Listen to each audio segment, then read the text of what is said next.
When a metal reacts with a non-metal, there is a transfer of electrons. The result is a compound which contains ionic bonds. During the reaction of a metal and a non-metal, the metal needs to lose electrons so that it gains a full outer electron shell. The non-metal atoms also need to gain electrons so that they have the stable configuration too. The electrons that the metal loses are therefore gained by the non-metal. This produces positive and negative ions. These oppositely charged particles are attracted to each other. These electrostatic forces of attraction hold the ions together, and this becomes an ionic compound. The electrostatic forces of attraction are called ionic bonds. These bonds are very strong and give the compound a high melting and boiling point.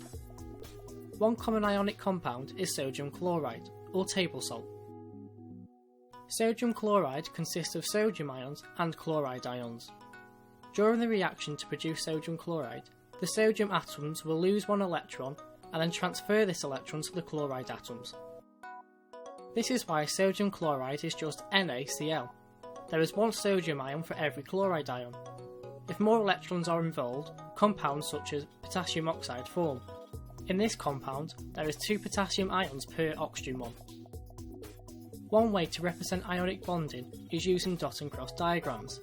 These show the electronic configuration for the atoms of the metal and non-metal, and then shows them as ions with the charges. Here is the dot and cross diagram for sodium chloride. The diagram shows the electronic configuration for one atom of sodium and one atom of chlorine. It also shows the ions produced during the reaction, which are ions of sodium and chlorine. This is a simple dot and cross diagram. It is worth noting that on these diagrams, one of the elements will have their electrons represented by dots, and the others will be represented by crosses, hence the name. This is so that you can recognise which atoms the electrons originated from.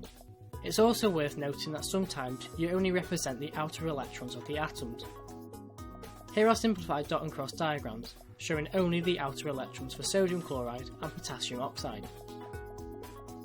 The ions of ionic compounds form structures called giant ionic lattices. These structures are held together by the electrostatic forces of attraction between the ions, otherwise known as the ionic bonds. These giant ionic lattices have very high melting and boiling temperatures, and so are all solids at room temperature. This is because the ionic bonds are very strong, and so a lot of energy is required to break the bonds.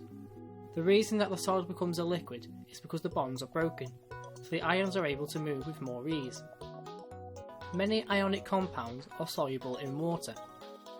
When the ionic lattice dissolves in water, the water molecules are able to break up the lattice.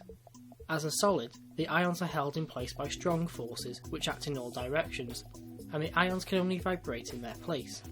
This means ionic compounds cannot conduct electricity when in the solid state.